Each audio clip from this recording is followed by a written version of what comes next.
Hello, guys, and welcome back to The Road to Ascension. It is the final episode, and who better than a man who has been there before, almost done that, and got the t shirt? Welcome, Enzo. Hello, man. Hello. Nice to see you. It's nice to see you too. I'm looking forward to seeing you in Berlin. So I already know you have a little bit of a history before Valorant, so I kind of want to start there. I know hmm you played CS, but obviously I feel like the level was not quite what you got to in Valorant, at least. But do you want to tell us a little bit about your history in Counter Strike? Yeah, I just played CS competitively since I was, I think, 15 or something, for like 3 years. And I've played with different people, different teams. And at one point, I had to take my responsibilities because I had to. And this Mm. is when I started leading. I started leading, taking the IGL role, and just trying things out, and it ended up pretty well. We went to MDL, so that's basically the league before Pro League for those Mm. who don't know. And there was a lot of very good teams there. And yeah, that's where I played CS. I think I played like 3 seasons. And what happened is, as soon as my studies were complete, because I was studying at the same time, Valorant came out, and that's the Mm. start of the story. Well, one of my favorite pieces, which now kind of comes full circle, is one of your first teams was called HypHypHyp, which you're now Yes. back playing with Hip once again. So it really has come all the way back around. Was that just like a group of sort of almost friends coming together to play a tournament, or were these people you met in Valorant itself? There were people I met in CS, people I met in Valorant, and friends of people I knew, basically. Mm. The way it worked is, when I started Valorant, it was the beta back in the day. I really wanted to play it, but I wanted to play it competitively. I didn't want to play for fun. I didn't want to play like just to enjoy it. I wanted to enjoy it, of course, but I wanted to do something in the game. And this is why we created the Hippie Pip. A bunch of friends and common people. Like, by that I mean like we friends of friends. Yeah. Um, and we started competing, and it went really well because we were against Fish 123. I think those are good memories. I think the guys from Fish 123 can remember. I think they got picked by Liquid mostly, and we got picked by NIP on our side.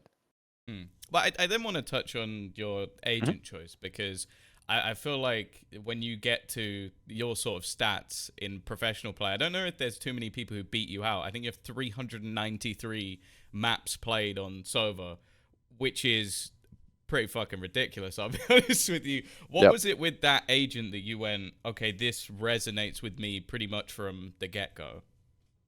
I don't know. It's the reason why I love Sova is like you have the ability to fight with it. You have the ability to initiate for your teammates with it. You have the ability to get information. If you do it on the right timing, that information becomes crucial for your team. So if you communicate properly, like if you really communicate well to your team, according to that, then you will have impact. Hmm. And sometimes you will have huge impact without even having kills. And then if you get the kills too, then it's insane impact. So, you know, also I think it's a great agent for Odin, but that came later. It's not, when I chose like, okay, I'm gonna play Initiator, I'm gonna play Sova a lot. It's just Hmm. because I like the agent. It had nothing to do with Odin back in the day. But you've perfectly set up my next question because the other thing you're known for is obviously the Odin. I wanted to sort of ask, like, obviously there's been a lot of talk with the last champions. I know you were there for the French broadcast. Yep. What did you think of Brock? Like, what was your opinion on it? Because he's kind of brought your gun into the mainstream over this last tournament. I feel proud about it. I'm like, it works, guys. I know it works, and I know it's a huge component of the game, and you Hmm. have to master it. And Brock masters it. I master it. There's no doubt about those two. And I think one of the things that struck me was one of the coach, I don't know which one, said, whoever's gonna find out how to counter or play Odin is gonna win these champs, basically. That was I Milan. think Milan. I think he said, Yeah. if you find out how to counter Odin, then you Yeah. figure it out, and you can win those champs because it's a huge component. Mm. of the maps. On every map, that guy could play Odin. It made a difference. Yeah. Because it's like you have to think about more things. You have to think about, I cannot stand here anymore. I'm gonna die potentially. I cannot be in that smoke, in that angle in the smoke, like on the right or on the left or center, depending on the area, because this is gonna get spammed soon. You know, you gotta think more. It's new things, you know. And when you're playing an official, thinking about these new things, it's quite annoying, you know. I think quite annoying definitely Yeah. came up a lot when talking about the Odin. Now, I want to say, like, in terms of your past organizations, you also may have a record for some of the caliber of orgs that you play for has got to be up there. You've got NIP Alliance, Fnatic, Liquid, Apex, obviously you're now with Mandatory as well. I'm gonna exclude Mandatory because you obviously would have to say them if I asked this question. But of the rest, which was the one that maybe not necessarily the best, but you kind of enjoyed being on the most? Wow, it's such a good We, question. we can exclude Alliance because obviously that was with Mitch, so we Yeah. know that one's the least favorite. Yeah. But So yeah, yeah, of course that would, of course that's logic, you know. If I have to answer super honestly, the mm, the the thing is, in every single one of these orgs, I learned something, and every time it was super different. I had the kind of, I don't know, I had a bond with Alliance because the staff like Kelly, Loda, I was with Mitch as well as Banks, James yeah, Banks. yeah. Everyone was so good, so friendly, so competent. It was a pleasure to be with them. So I had this bond with them, and I still have it. I feel like I still have it, especially with Kelly, the org owner of Alliance. Um, then obviously, like all the everyone else, there was something unique. I also love the staff at Liquid. I think they are very, very, very competent. When I say Mm, staff, I mean the management. yeah. Like these guys, they know exactly what they're doing, and on a daily, when you're there in Berlin, they make everything easy for you, and that's a quality in an org, and I love that. Mm. Also, I shout out think Eamon. my Eamon is the who nicest human being. Amon is the nicest. Amon is the goat. Like Yeah, exactly. this manager is just always there for you, and I mean I appreciate everything he did for us, like absolutely everything, and I hope to see him again. Frankly, like he is the goat. But I think my best memory has to be Fnatic. Because of glory, because of everything we won, because of all the tournaments we went to, because of Masters, because of Champions. Mm, Um, I think, yeah, for sure that's the best memory I have on the game right now. Because like we simply won. We were one of the best teams. I think we were the best teams in Europe. Obviously, FPX was there too, and they won, I yeah, think, Masters. But yeah.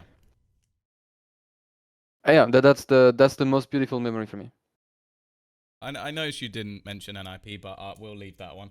Early on, obviously, with Alliance, Yep, yep, other than the mediocre coaching staff, you did manage to sort of qualify for the first Masters, the regional Masters. What was yep. that era of Valorant like for you? Because obviously, I think for people who are newer fans, it was kind of different back then. A lot more open. I almost Yep. feel like a lot more challenging. You had to go from like what was it like 256 open qualifier? Like it was kind of Yeah, insane. yeah. I mean, everyone could beat anyone in that era. It's still the case today, though. That's the point with Valorant. That's it Mm. makes it quite fun to play and hard to play at the same time.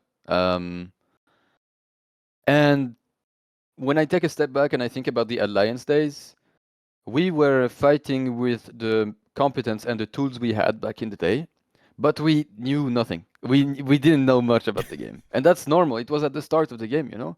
When I take a step back, I was like, I was in-game leading back in the day in that team, but frankly, nobody knew how to in-game lead properly on that game yet.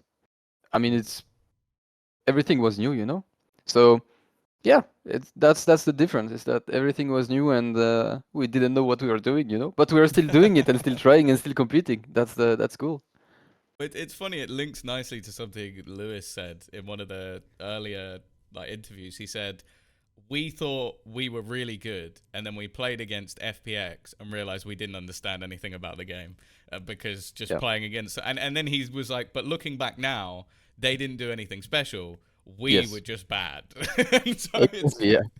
it's very interesting to see how things have gone. And you mentioned it. It's like even back then you were renowned for being an IGL. I think you're one of the few players throughout the entirety of your Valorant career that people know you as an in-game leader.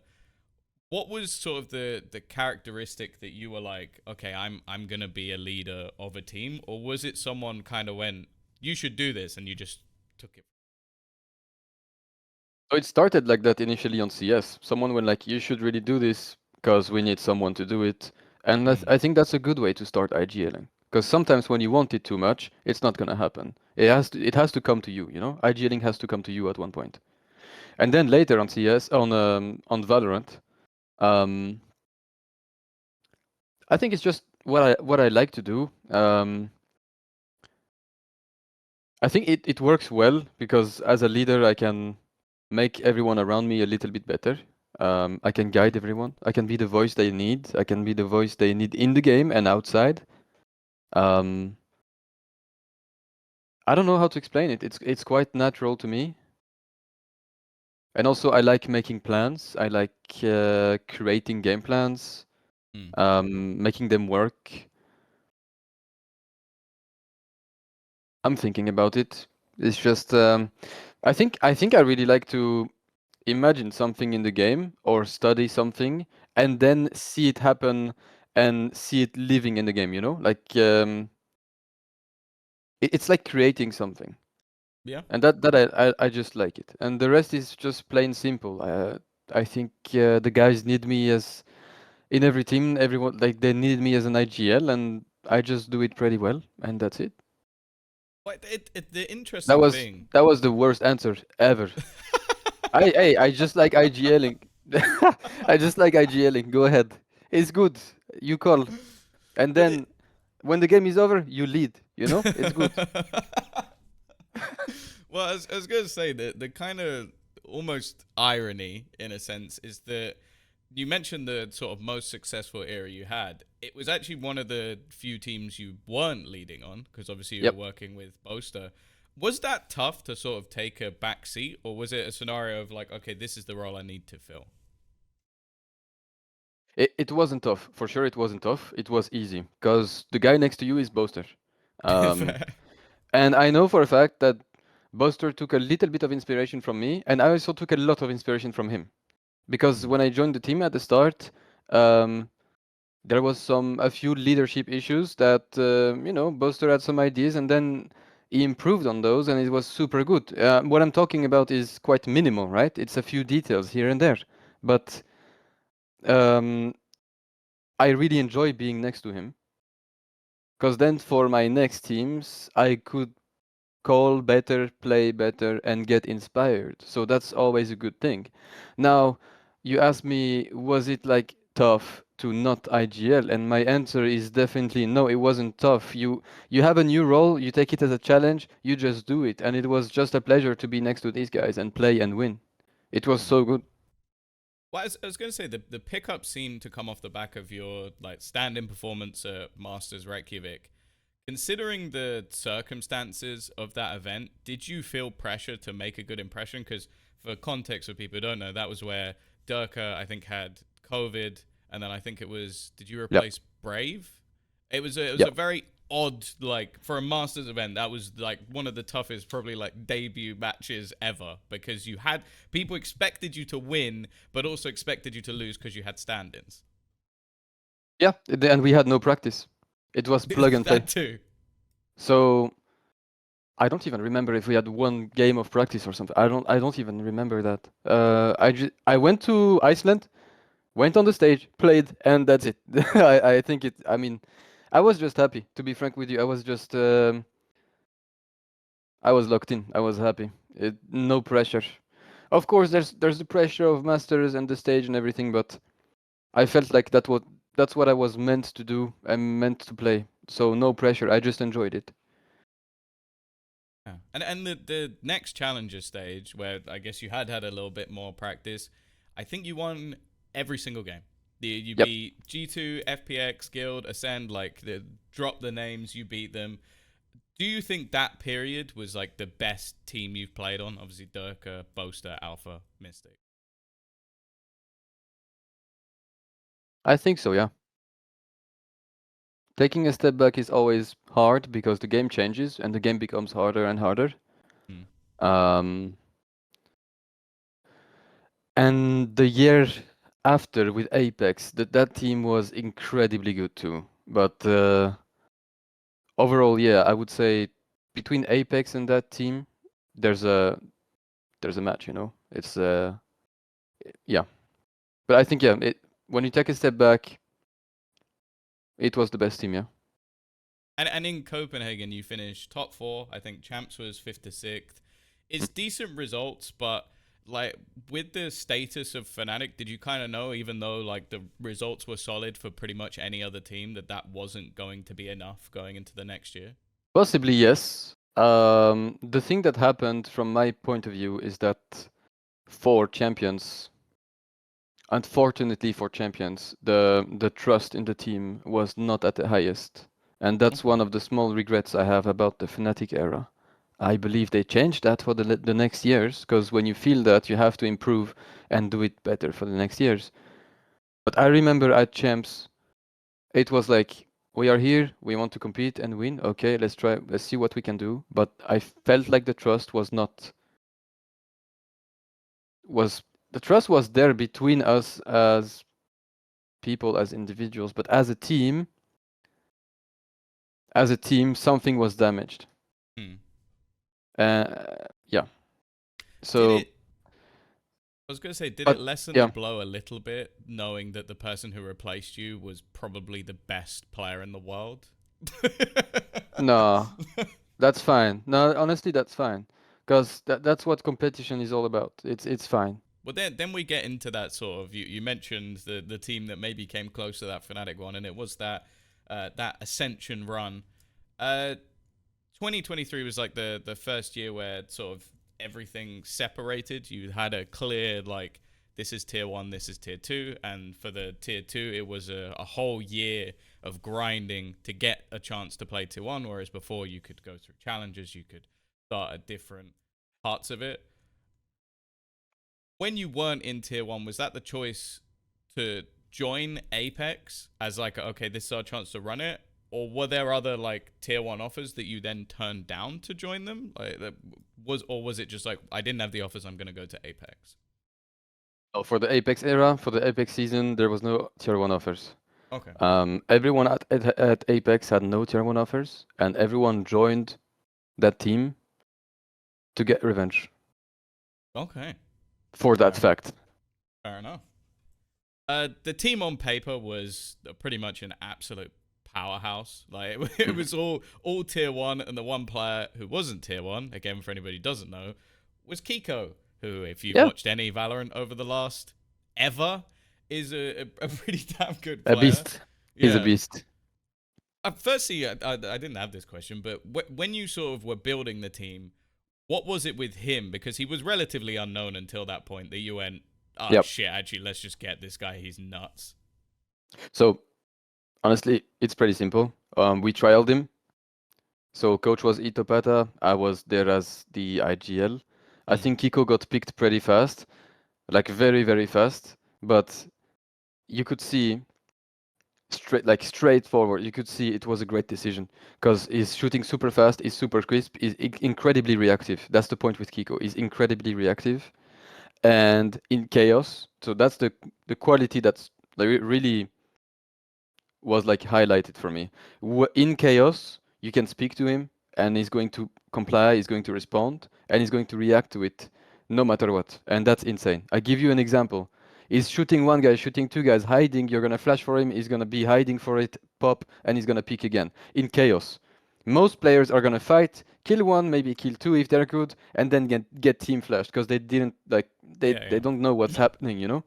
And Geo is turning around or is hiding and getting ready and peeking again, and he's doing that from the start. Like he's super aware of everything, super reactive, super fast. And you need a duelist like that. You need a player like that in your team. Everyone should be like that. So I think like for me, Geo is a gem. Like is so good. Yeah. But just out of curiosity, when that team was built, were Mm. your expectations as high as the community's? Because the community looked at your team and just went, winners, moving on. Let's just go back to watching the tier 1 for a bit and wait for the grand final where we know those guys will be there. That was not instantly the case. We had to wait for a few months before people say that, which is normal, right? You need to get Mm. the results in. In our minds, we were the best, kind of. We were really good, but we could also see it in practice. Practice was even more of a win streak than the actual 33 games win streak, or I don't know how many games. It was practice was insane against any team in Europe. So I have a good memory from that actually, because then later when we started playing scrims with a different team, you know, like the year after, for example, I was like, wait, it's actually hard. Like we are not winning these games. Okay, maybe we don't play to win them, but why are these games actually hard? And I don't know, something was different at Apex. Maybe the game and the meta was different too. Mm. Where the practice games were full of 20 to 4, 21 to 3, 18 to 6 every single game. So yeah, we knew we had the potential to do it. But also Polaris at the time, like you mentioned the win streak, but Mm. it felt almost like a farmers league for you guys, like very comfortable wins. The second best team might be able to make a small dent, but they'd never actually be able to win. Do you actually think that did more harm than good? Like you're saying that the scrims were the same, so I'm guessing maybe not, but like for a lot of people you look at that and go, well, they were never tested until the moment it was crucial, and then that was where it fell apart. Honestly, no, because we got tested multiple times by Focus and we got tested multiple times by Les Petits Bouffons, you know, the British guys Yeah. in that team. Even though they have a weird name, they're actually good, you know? Yeah. They were actually good. So, yes, the level wasn't the highest in the league, but these two teams, they caught us off guard many times and they forced us to improve and improve and improve. And also, no matter what, in practice, it was the case too. We played the best teams in Europe in practice every single day. So, that allowed us to improve no matter what, even though the league was not the best. Oh yeah, I have heard that every tier 1 team at the time was like, if you want a good practice partner, you choose Apex. Yeah. Yeah, I have a um, memory from that too. Honestly, 1 or 2 years later, I had people coming to me from different teams saying, "Ah, guys, we couldn't play you. You guys were, you guys were so good. Like, it was hard to play against you." And I didn't even remember. Like, I knew it, but I don't know how to say it. To which extent I didn't know. You know, like yeah, I yeah. knew it, but at that point I didn't know. So we all know how the story ends. It was a flawless run all the way through Ascension until the defeat that nobody saw coming. Just now looking back, what do you think was the reason? Because I still, even from my perspective now, if I went into that final again today, knowing that mates won, I still wouldn't expect them to win.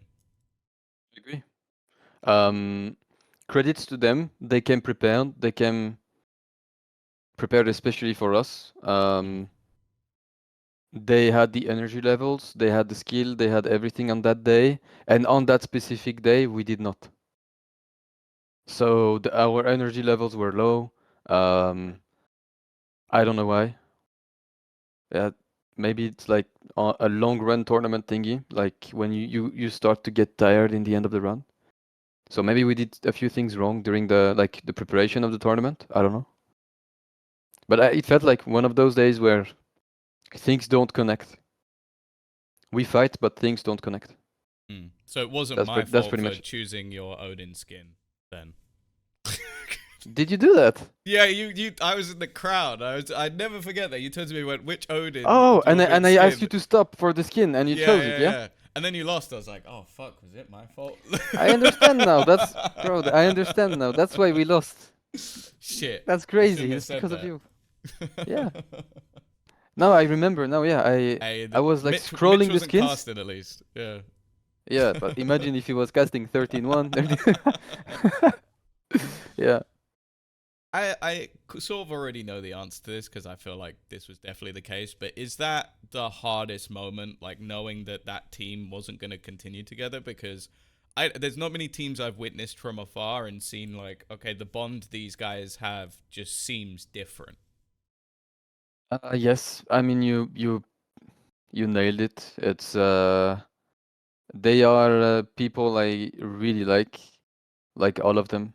And the fact that we lost, it's not about going to VCT. For this team specifically, it wasn't really about going to VCT. That's going to VCT was great, but Mm. it's not playing anymore with Magnum, with Geo, with Shadow, with Mystic, um, with Coach Itopata, Coach Desmo, everyone involved. Forest was there too. Like that's the part that felt really sad. It's like, okay, that comes to an end now. What do we do? You know? Yeah.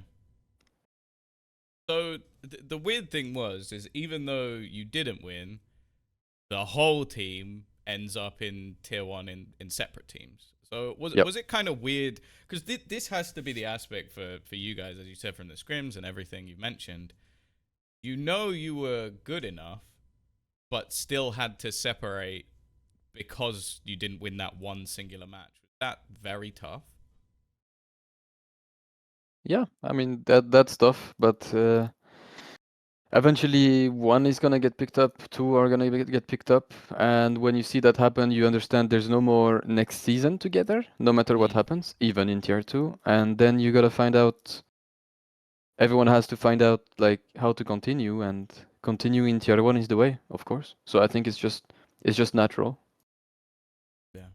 Well, off the back of that, you ended up on Team Liquid, so I feel like Mm, you kind of failed upwards. It's one of the best orgs in all of EMEA. yeah, So, yeah, uh, you obviously go with Mystic and Kiko, so you kind of had like two yep. of those players, but it came off the back of their like super team year. That was where they'd spent, I think, ridiculous amounts of money. It didn't work, and then you guys were kind of brought in to fix it. Do you feel like that's maybe the most expectations you've had, even with teams like Fnatic in your past? This one felt like there was a lot of pressure for this to work because of what they'd tried the year before.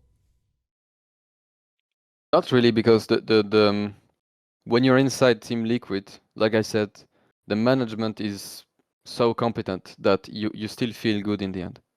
Okay. Um, you just take it game by game. You play and you're feeling good because the performance coach, um, Tanner, is just he was just great with us. He was very competent at what he did, and obviously Eamon.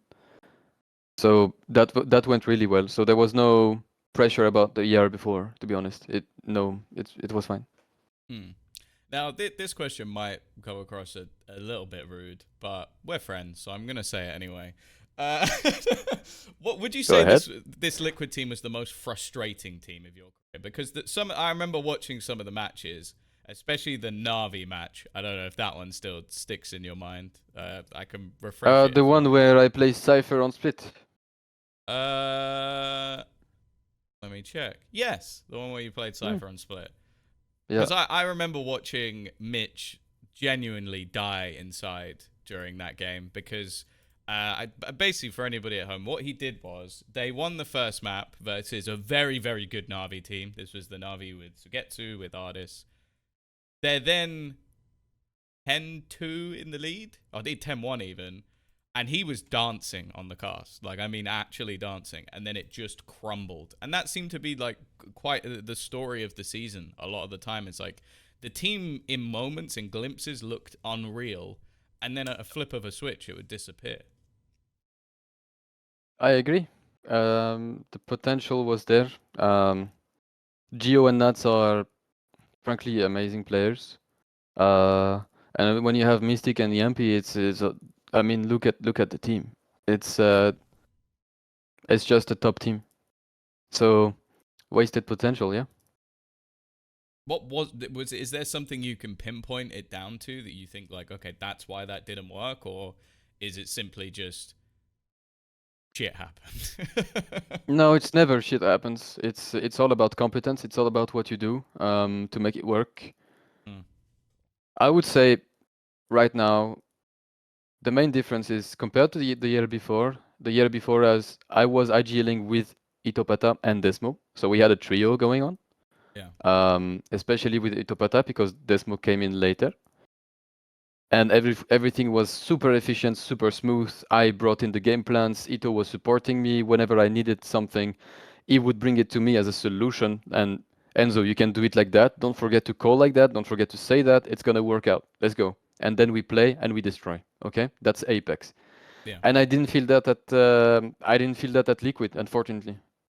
Um, the coaches were Emil and Bacon. Obviously, I have a lot of good memories with Bacon because of all the lineups he gave to me, all the solutions he gave to me. Like that guy is a, like I don't know how to say it in English. Is a monster of work. He's always gonna do something for the team, Mega and I nerd. remember that. How did you say? I said mega nerd. Like he He's a nerd. Yes, exactly. When you say when I say nerd, I think about Bacon instantly. Yeah. He's so good. Like he's just a nerd, you know. But I didn't get that feeling of synergy between me and the coach Yeah. at Liquid, and I believe that led to a waste of potential. Okay. Now to finish the liquid bit, I kind of just want to say like I don't think it was a case of too many cooks now, or sorry, back then. But when you look at you're an IGL, Nats is an IGL, Yumpy's now an IGL. Mm. Were there too many voices in that team, or is it just now those players have become IGLs post that team? I believe they became IGL's post that team for sure. Hmm. But there was that thing with sometimes too many cooks, Okay. because we still had that like the freedom I give from the Apex era, where I believe that the one who knows the most on that specific moment is free to call the winning round, like the winning condition, you know? Okay. You can't do that. If you know, if you hear the rotations, if you see something happen, you just saw an ult, a new ultimate that changes everything. Voice it, say it, and then we can play the round around that. It's not only the IGL deciding everything, and that can work. That I've seen it work, you know. Hmm. Sometimes when you have too many cooks, it could be hard, you know. It could lead to inefficient calling or movement in on the round, like during the round. Hmm. So yeah, sometimes, not always, just sometimes we had too many cooks. But I think that was not the main issue at all. It's fine. It was fine. Okay. Well, then we get into this year, which was the tier 2 journey beginning again with mandatory. Was there any doubt in your mind about going through that process again after how grueling it obviously was, a long year with Apex? Did you hesitate at all? When I realized how Tier 1 was organizing itself, there was no doubt. I wanted to compete again wherever in Tier 2 and do the best I can. Mm. That's for sure. Obviously, I wanted to continue in VCT after Liquid, and I think one of the most obvious choices, one of the most natural choices, was Gentlemates at the start of the year, because I mean it's a French organization that wants to Yeah. make a very good team I needed an to IGL. that needed an IGL that potentially plays initiator. Mm. Um, a lot of people wanted me in that team because it felt so natural, and with Champions Paris, Yeah. which means you get an opportunity to get a French club at the French located event. So it's huge, you know. And the off season with them was a bit frustrating, yes, because basically I had an interview with the coach that went really well. I got told I would do the trials there, and why not? Let's do the trials. And then they tried another IGL for 2 days and said, we picked that guy and bye bye. No trials for you. We don't care. What happened next after kickoff? They kicked the IGL. I don't know if it's Yeah. after kickoff, but it's like why? Why guys? Why? Yeah. I So it's not about getting picked or not getting picked. That's fine. It's about not even getting a chance to show what you can do to the staff, to the org, to all the players in that team back in the day, not even getting a chance to do that, and just get denied and not playing in that team in that specific year, which is like basically a French year, you know, like a French Yeah. event. That I part for me was quite frustrating. But then I had to move on, and the only way to move on is just to take the next step and try to build the best thing you can. And this is where mandatory showed up. Well, yeah, I like again. This is one where you don't necessarily have to answer, but throughout the season, while I'm in EMEA, your name came up often, like with different teams, especially that were having problems, like maybe after like kickoff or stage one.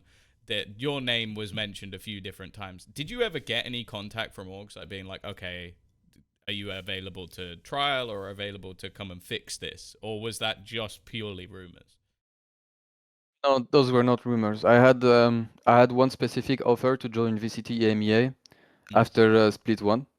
Okay, I'm not gonna say much more about that. that's fair. It is an offer I have denied for a few reasons that are my own. One of them is that I don't want to give up on my team right now. Mm. When I'm playing in a team and I have a bond with them, which is the case for mandatory. I don't want to give up on them that easily. It's like I know they need me. I know without me it's going to be much more complicated, and I want to be there for them, and I will continue with them. So here we are. Now we are in Ascension, and we just continue. Did you enjoy going back to, like, I assume, a French speaking team? Because you were on international rosters for a long, long time, sort of in a row, back to back. Has it been nice being able to sort of speak French again? It's nice, but it doesn't really make a difference for me. I've only Okay. played in English so far. The only French team was HypHypHyp at the very start of the game, Yeah, yeah. and then now. So it doesn't make much of a difference to me right now. I honestly, there's no difference. Okay. Uh, to some, and maybe including me, this team looked like a little bit of a revival effort because it was you, Hip, Kellogg's, Mikey. Like, these are all players who've sort of been around for a long, long time, have had successes, had failures, and this looked like a squad of like, okay, there's a lot of experience here, but can they get back to the level we've seen them at before? Did it feel like that, or were these just, okay, these are the best players for the job? I think we are among the best players for the job. I am for sure Mm. the best player for the job. That's what I believe. And there's like a lot of qualities in every single one of them.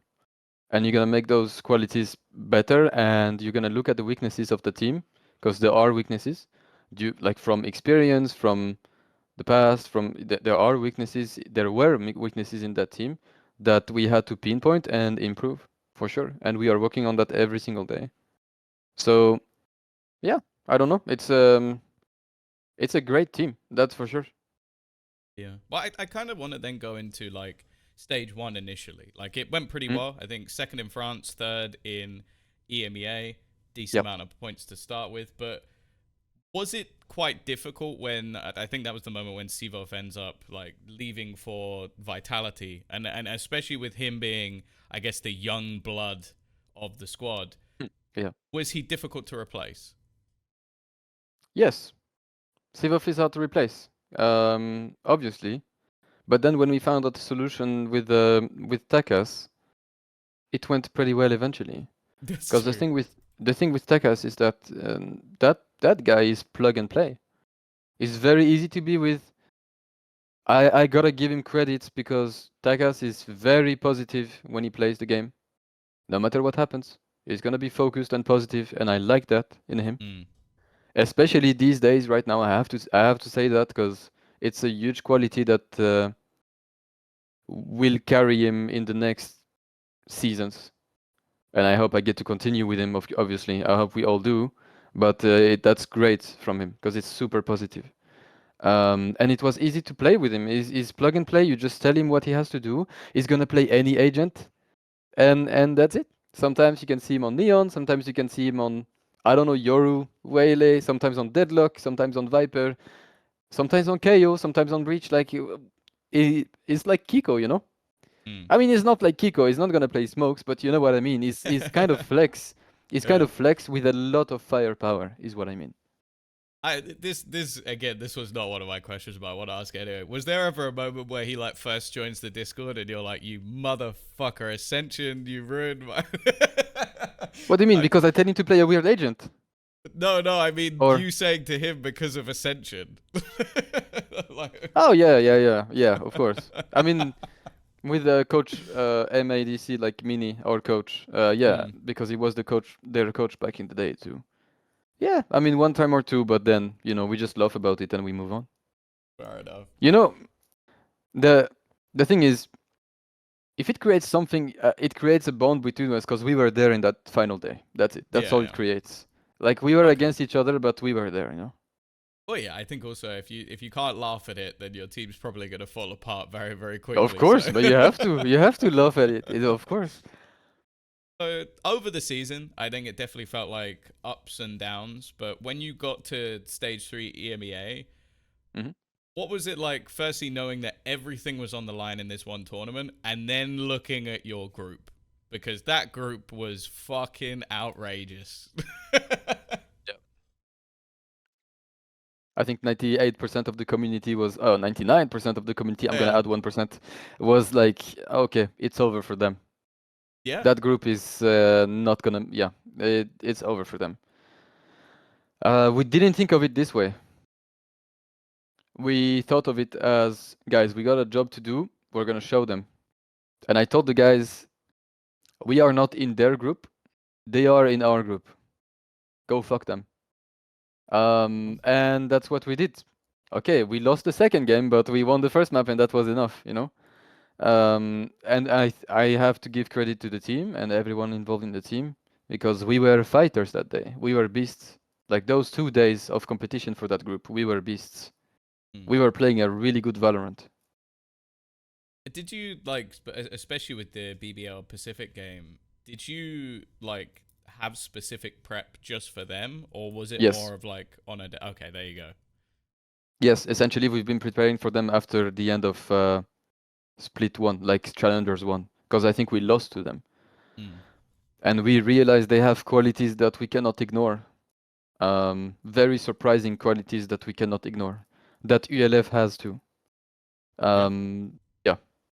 So yes, we did prepare for them specifically. Yes. Okay. And what was like? Again, I never like asking what the feeling was, but what was the feeling in the camp when you managed to sort of make it out of the group and then qualify in a scenario that, as said, pretty much everybody went, they're fucked. Moving on. Who else is going to make it to Ascension?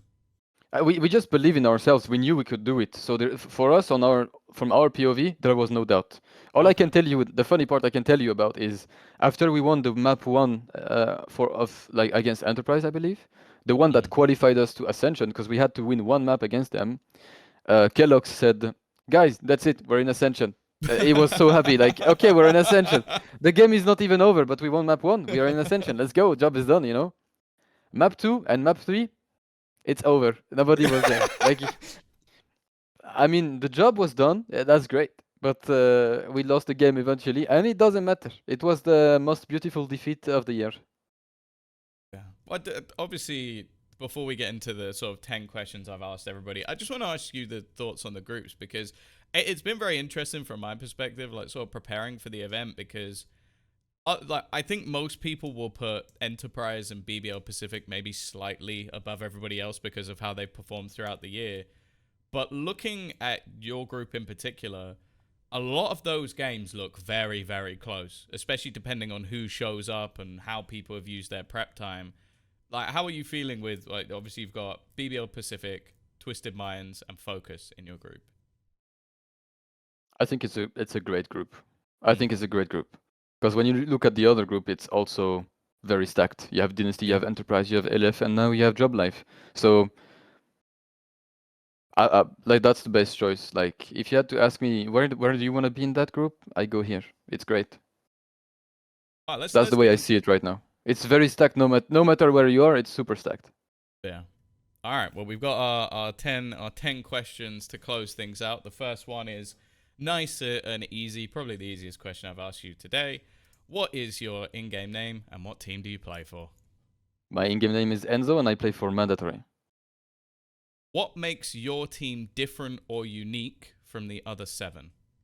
We are the only full French team of the competition. What has been the toughest part of your year so far?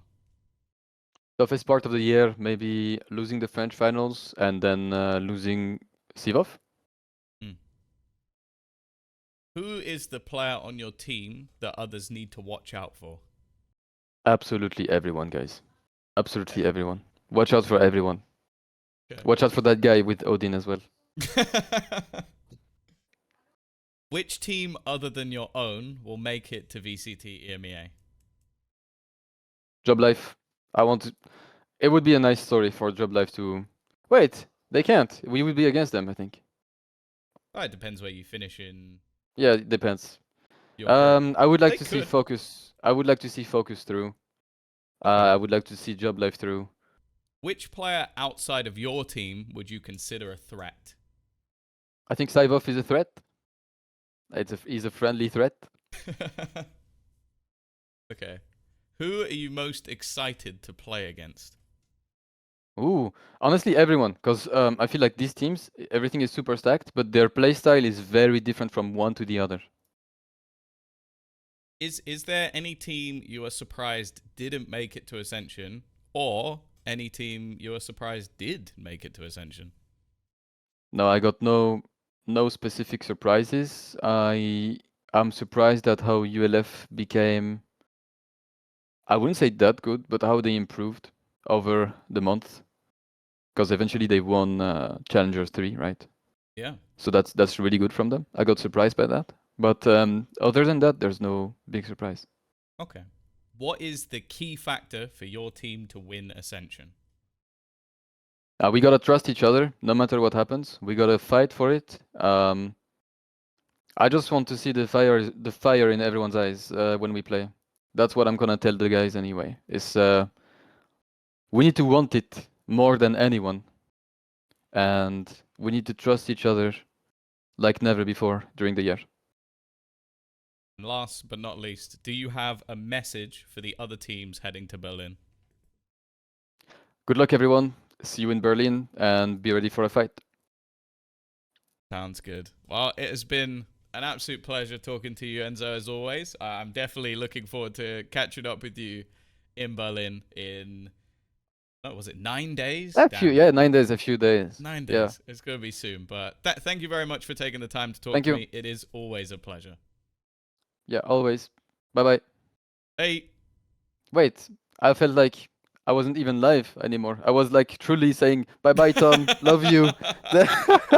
Bye-bye. Enjoy the day, you know. I have practice coming now, you know. I'm gonna go prac now. I wasn't even recording anything right now. I was truly like, hey, guy, yo, bye-bye, Tom. See you.